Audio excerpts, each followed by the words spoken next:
మధ్య వలసలో ఉద్రిక్తత. Hydro power survey అధికారులను అడ్డుకున్న గిరిజనులు.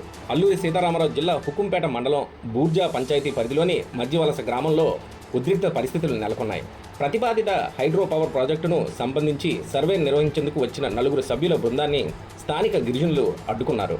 హైడ్రో పవర్ ప్రాజెక్టు వల్ల తమ భూములు, జీవనాధారం దెబ్బతింటాయని, గ్రామాల ముంపునకు గురవుతాయని గిరిజనులు ఆందోళన వ్యక్తం చేస్తున్నారు. ప్రాజెక్టుకు సంబంధించిన అన్ని అనుమతులను వెంటనే రద్దు చేయాలని, జిల్లా కలెక్టర్ నుంచి స్పష్టమైన లిఖితపూర్వక హామీ ఇవ్వాలని వారు డిమాండ్ చేశారు. తమ డిమాండ్లు నెరవేరే వరకు సర్వే ప్రక్రియను కొనసాగించబోమని హెచ్చరించారు. ఈ సందర్భంగా అఖిల భారత గిరిజన ఉద్యోగుల సంఘం అధ్యక్షుడు మాసాడ ఈశ్వరరావు నేతృత్వంలో ఉద్యోగుల బృందం దాదాపు 30 వాహనాల్లో మధ్య వలసకు చేరుకుంది.